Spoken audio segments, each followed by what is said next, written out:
अल्लाह के नबी सल्लल्लाहु अलैहि वसल्लम ने 1000 साल बाद पैदा होने वाली चीजों को पहले से बताया था कि नहीं? ये सारी चीजें नबी आखिरुज़्ज़मान सल्लल्लाहु अलैहि वसल्लम ने जो बताया, मतलब यही था कि उस वक्त के लोगों को जरूरत तो नहीं थी उन हालात की, फिर भी हुजूर उनको बता रहे थे सहाबा को। आज जो चीजें पैदा होने वाली हैं वो रसूल पाक को पता था, 1000 साल बाद होने वाली चीजें हैं, लेकिन उस वक्त के सहाबा को ये बातें क्यों बताई जा रही थी? उनके हालात तो उस वक्त के नहीं थे वैसे। उसके बावजूद नबी पाक सल्लल्लाहु अलैहि वसल्लम ने उनको 1000 साल बाद होने वाली चीजों की बातें इसलिए बताई कि ये दीन इस्लाम फ्यूचर प्लानिंग के लिए कितना एक्टिव है ये समझो, आगे के लिए।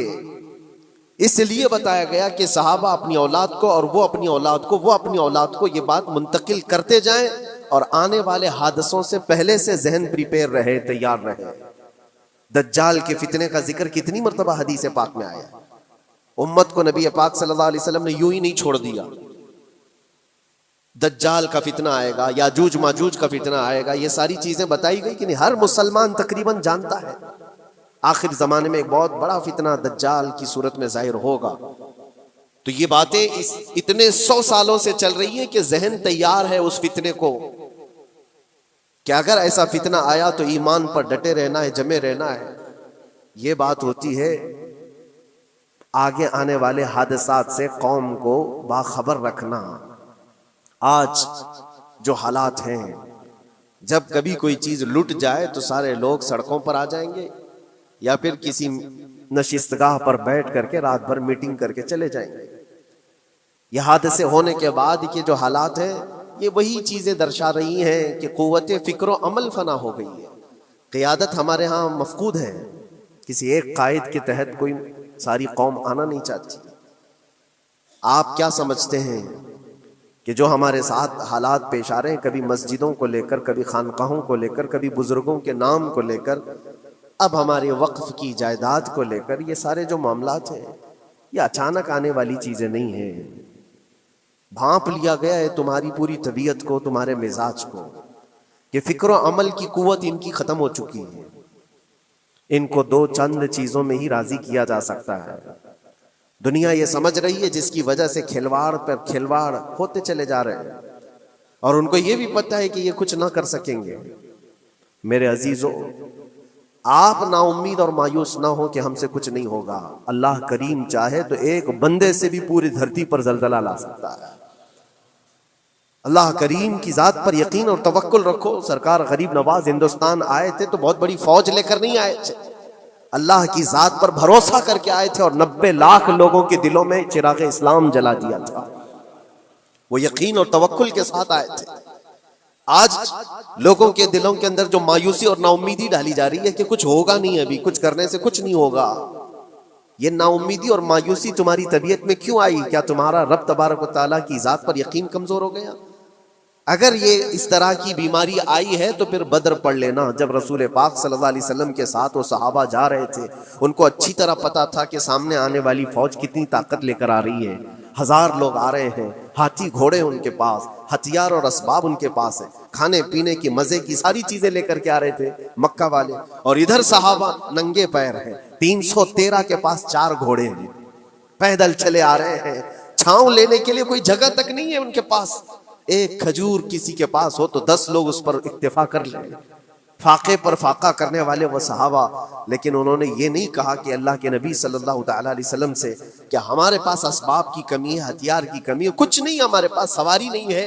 बगैर सवारी के 180 किलोमीटर मदीने से चल करके वो बदर पहुंचे थे, बदर तक पहुंचे थे। और उस वक्त अपनी सारी मेहनतें, अपनी सारी कुव्वतें उन्होंने जमीन पर लाकर रख दी। फिर बदर के मैदान में जब पहुंचे तब अल्लाह करीम की बारगाह में दुआ किया था मेरे मुस्तफ़ा ने, ऐ अल्लाह अगर इस निहत्ती कौम को तूने फतह नहीं दी तो फिर क़यामत तक इस रुए जमीन पर सजदा करने वाला कोई नहीं होगा। ये महबूबाना अंदाज था मेरे मुस्तफ़ा का। वो दुआ मदीने में बैठ करके भी तो कर सकते थे। 180 किलोमीटर दूर इतनी मुसीबत में धूप में चल करके जाने की क्या बात थी? नंगे पैर सहाबा गए हैं, फाके पर फाका किए हुए। वो मदीने में बैठकर दुआ करते तो क्या रहमतुल लिल आलमीन की दुआ कबूल नहीं होती? लेकिन मुस्तफ़ा करीम सल्लल्लाहु अलैहि वसल्लम ने ये मिजाज दिया है पहले फिक्र अमल मैदान में लाओ, फिर दुआ करो, अल्लाह की मदद आती है। यहां हम बैठ करके यहीं से दुआ करते हैं, कुछ करना नहीं है, बदलना नहीं है और फिक्र अमल को लाना नहीं है, तो फिर सिर्फ यहां बैठ करके दुआ करना, ये तो मेरे अजीजों औरतों को इससे जिम्मेदारी दी गई है कि तुम मैदान अमल में आ नहीं सकती, तुम अपने घरों से दुआ करो अपने भाइयों के लिए, लेकिन ये काम तो अब सारे मर्दों ने भी ले लिया है। बहरहाल कुव्वत फिक्र अमल पहले फना हो जाती है जब किसी कौम की शौकत पे ज़वाल आता है। आज ये जो सारे मामलात हम देख रहे हैं, इसकी एक खास वजह मैं आपको बताना चाहता हूँ। आज से तकरीबन 8-9 साल पहले मेरा एक बयान भी रिकॉर्ड मौजूद है, काफी दिनों तक वो चलता रहा, मेरी अपनी बात नहीं थी। सिराजुल उम्मह इमाम गजाली रहमतुल्लाह तआला अलैह, उन्होंने लिखा था कि उम्मत पर अगर एक ऐसा वक्त आ जाए जब उनके सामने उनके नबी को गालियां दी जा रही हैं और उम्मत कुछ न करे, तो फिर वो इंतजार करे कि अनकरीब वो वक्त भी उनके ऊपर आने वाला है जब उनकी माओ, बेटियों और सब इज्जतों को बाजार में नीलाम किया जाएगा और ये कुछ नहीं कर सकेंगे। वो दिन आ जाएंगे। बेसिक वजह वहां से शुरू हुई कि लोग अपने ऐश इशरत में कुछ कमी ना कर सके, बारगाह मुस्तफ़ा सल्लल्लाहु अलैहि वसल्लम की गुस्ताखियां खुलेआम होती रही और उस पर हम लोग जिस तरह के हालात देखते रहे। बहुत सारे लोग तो मुझको ये कहते थे, मुझसे ये कहते थे, क्या जरूरत है आपको बोलने की, हालात देख नहीं रहे आप? जालिमो, तुमको अगर कोई छोटी सी माँ की गाली दे दे तो तुम बिफर जाते हो और उसके ऊपर आसमान तोड़ने की बात करते हो, और हम अपने नबी पाक सल्लल्लाहु अलैहि वसल्लम से करोड़ों माओं से ज्यादा मोहब्बत करते हैं।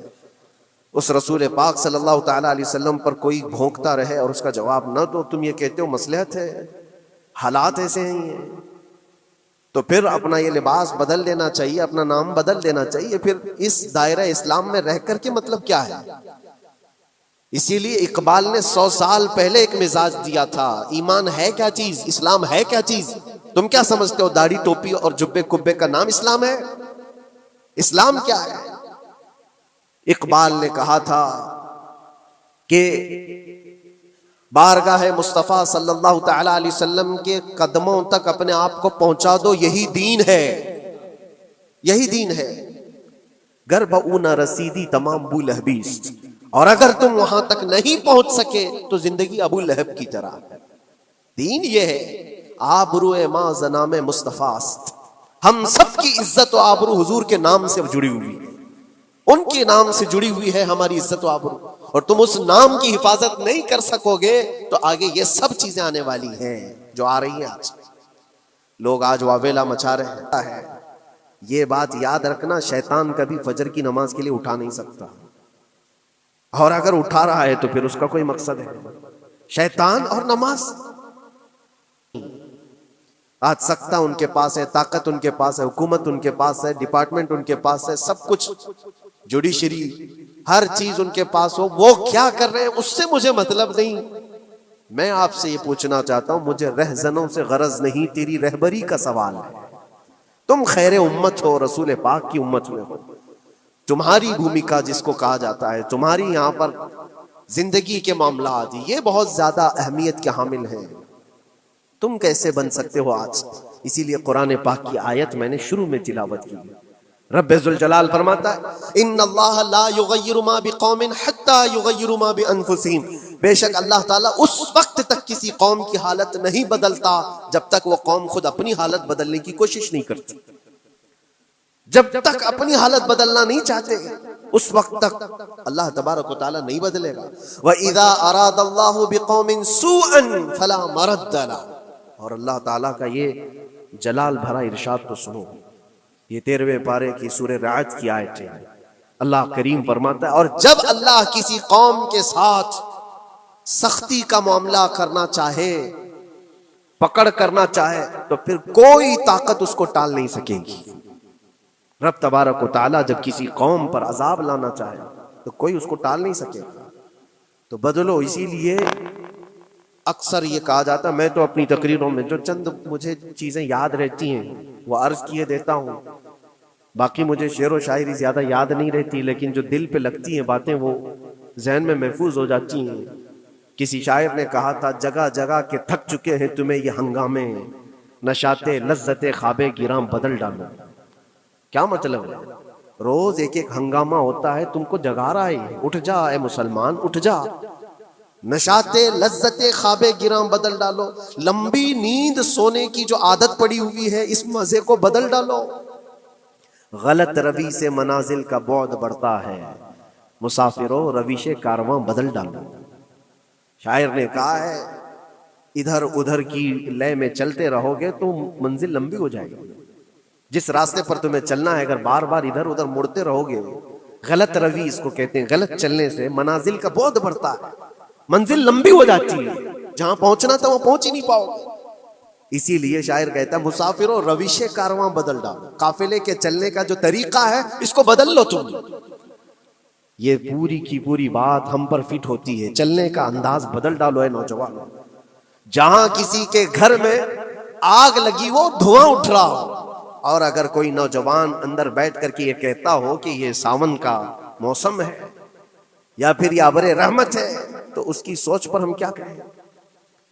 जहां आज पूरी कौम कसम पुरसी के आलम में हो, उम्मत मोहम्मदिया के ये हालात आज देख रहे हैं, रोजाना देख रहे हैं। तुम शेयर तो करते हो, हर जगह शेयर करते हो, और सारे रील्स पर तुम जो देखते हो हंगामे रोज, सिर्फ हिंदुस्तान के नहीं पूरी दुनिया भर के फिलिस्तीन के मजलूम बच्चों की लाशें देखते हो और शेयर करके आगे बढ़ जाते हो। उनकी चीखें, उनके दाग के मलबे, उनका ढेर, उनके तबाह बर्बाद घर, एक एक कब्र में 80 लोगों की लाशें, ये सब क्या तुम नहीं देखते? शेयर करके आगे बढ़ जाते हो। यही तो हंगामे हैं जो तुम्हें दगा रहे हैं। जगह जगह के थक चुके हैं तुम्हें ये हंगामे खुद ही थक गए। ये उठता नहीं है, उठता नहीं है। एक दौर वो था 100 साल पहले का, जब यहां पर मौजूद अंग्रेज इस कौम को देखकर ये कहने पर मजबूर हो गया था, ये फाका कश मौत से डरता नहीं, जरा भूखों पर भूखा रहता है लेकिन मौत से डरता नहीं। रूह मोहम्मदी इसके बदन से निकाल दो। रूह मोहम्मदी इनके बदन में थी, अंग्रेज थरथराते थे। इस कौम का कोई जवाब ही नहीं है। सबसे ज्यादा अगर किसी चीज से डराया जा सकता है तो मौत से, और ये कौम ऐसी है कफन तो अपने कंधे पर लेकर घूमती है, जहां मौत आ जाए सो जाए। ये फाका कश मौत से डरता नहीं जरा, रूह मोहम्मदी इसके बदन से निकाल दो। ये किसकी बात थी? अंग्रेजों की बात थी। और आज हालात बदल गए हैं। सारा का सारा जमाना तुम पर आज भूखे भेड़िया की तरह झपट पड़ा हुआ है। और इन हालात में मैं आपसे सवाल करता हूं, एक तरफ तेज आंधियां चल रही, एक तरफ घर के अंदर आग लगी हुई, एक तरफ भूख और प्यास की शिद्दत सता रही है, एक तरफ तुम्हारे भाई बहनों की बीमारियां सता रही हैं। जब इतने सारे मामलात हो तो ऐ नौजवानों बताओ तुम क्या करोगे उस वक्त? रात भर बैठकर गेम खेलोगे? क्या ये गेम खेलने का वक्त है? उस नौजवान पर क्या ये अफसोस नहीं होता कि उसके पूरी उम्मत के हालात ऐसे हैं कि बच्चों की चीखें निकल रही हैं और इसको पबजी से फुर्सत नहीं है, रील बनाने से फुर्सत नहीं है, ये मुजरे करता हुआ घूम रहा है। मस्जिदें वीरान क्यों है, खाली क्यों है?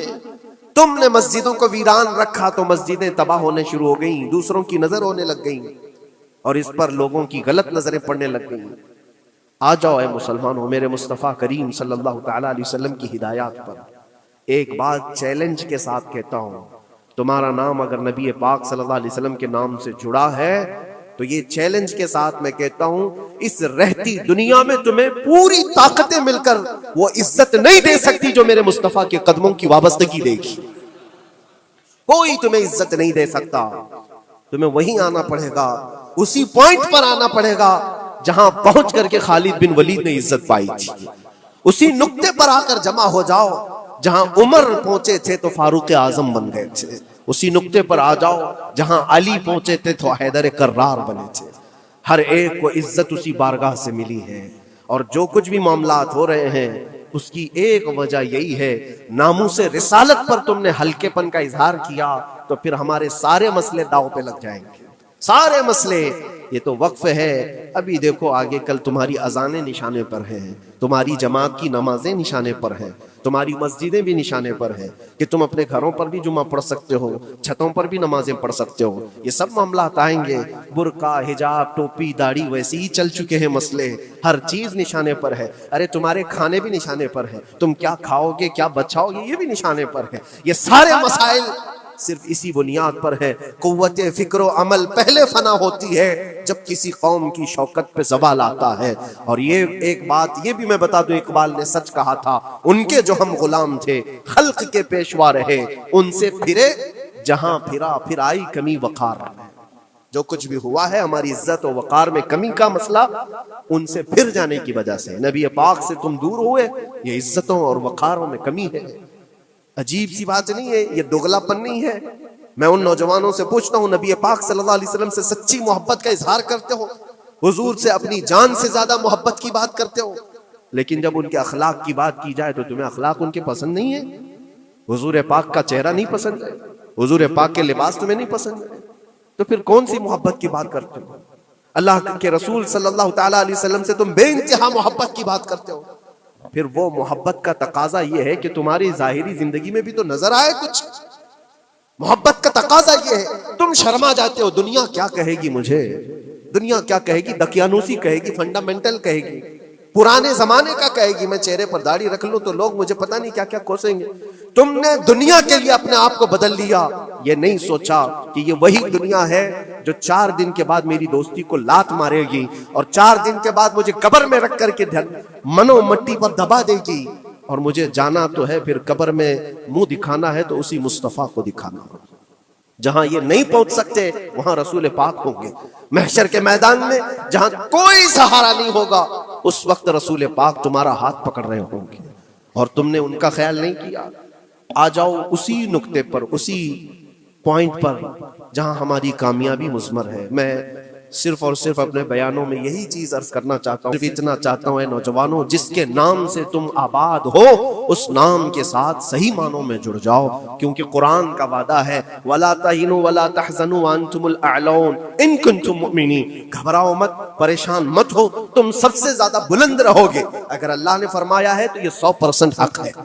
अल्लाह ने फरमाया है तुम सबसे ज्यादा बुलंद रहोगे, लेकिन आगे रब फरमाता है इन कुंतुम मुमिनीन, अगर तुम सच्चे ईमान वाले हो जाओ। और ईमान किसको कहते हैं? ला युमिनु अहदुकुम हत्ता अकूना अहब्बा इलैहि मिन वालिदिही व वलदिही वन्नास अजमईन। मेरे आका फरमाते हैं ईमान उस वक्त तक कंप्लीट नहीं होगा जब तक तुम अपने माँ बाप औलाद और सारी दुनिया से ज्यादा मुझसे मोहब्बत न करो।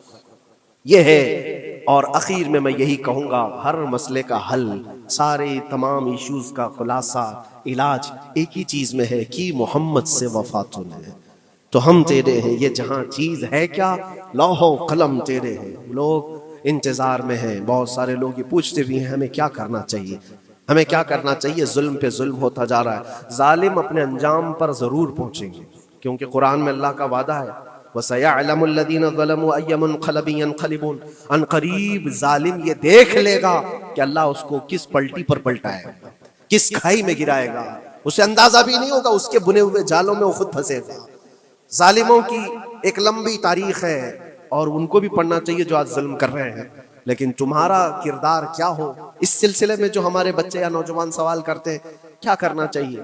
पहले सबसे पहली चीज मैं ये कहता हूँ, जितना खो चुके हैं, जितने जा चुके हैं और जो जो अब बर्बाद हुआ है, इस चीज पर मंथन करना, इस चीज पर बैठकर मीटिंग करना, उससे पहले मैं चाहता हूं कि आगे होने वाले नुकसानात से पहले अपने आप को बदल लो।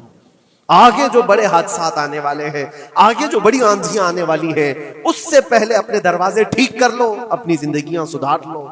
जो हो गया अभी, ये नुकसान तो बहुत बड़ा नुकसान है उम्मत का।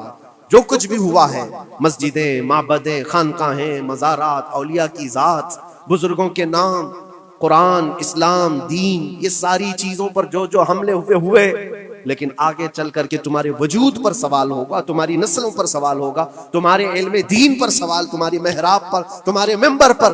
कल को देखना ये आजादी भी खत्म कर ली जाएगी, मिंबर से कोई खुले आम बोल भी नहीं सकेगा। ये आज जो हम बयान कर रहे हैं, आगे चल करके देखना ये आवाजें भी बंद कर दी जाएंगी, ये खुले आम कोई मौलवी बोल ना सके, जो हम चाहें वही बोले। मेरे अजीजों, उस वक्त के उन हादिसों से बचने के लिए मैं कहता हूं अभी अपने आप को बदल लो। मुसाफिरों, रविशे कारवां बदल डालो। उठो वगर न हश्र न होगा फिर कभी, दौड़ो के जमाना चाल अपनी चल गया। अल्लाह करीम हम सब की कुव्वत फिक्र अमल फिर से अता फरमाए। रब तबारक व तआला हमारे इत्तिहाद और इत्तिफाक नसीब फरमाए। रब तबारक व तआला दामन मुस्तफ़ा में सारे मुसलमानों को जमा होने की तौफीक अता फरमाए। गुंबद खजरा की छाँव में मौला हमें इज्जत व वक़ार अता फरमाए। रब तबारक व तआला जालिमों को जल्द उनके ठिकाने पर पहुंचा दे। ए करीम खुदा रहमान रहीम, मौला हमारे शायर इस्लाम के साथ जो कुछ भी हो रहा है गैब से, तो मौला मदद के असबाब पैदा फरमा दे। हमारे दरमियान मौला क़ियादत और सच्ची क़ियादत अता फरमा।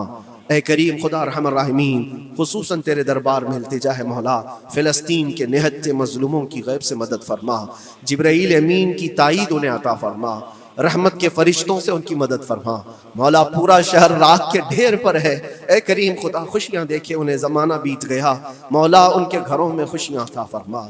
अल्लाह उन बिलखती हुई माओं को, उनकी जो गोदे उजाड़ दी गई हैं, उनके घर जो बर्बाद किए गए हैं, उनके शहीदों को कबूल फरमा। उनके जख्मों को मौला तू शिफा अता फरमा। ए करीम खुदा खुसूसियत के साथ उनके, हमारे और तेरे दुश्मनों को हिला को बर्बाद फरमा दे। उनकी ज़मीन उनके लिए तंग फरमा दे। रब्बना व आतिना मा वअदतना अला रसूलिका वला तुखज़िना यौमल क़ियामह इन्नका ला तुख़लिफ़ुल मिआद बिरहमतिका या अरहमर राहिमीन। व आखिरु दावाना अनिल हम्दुलिल्लाहि रब्बिल आलमीन।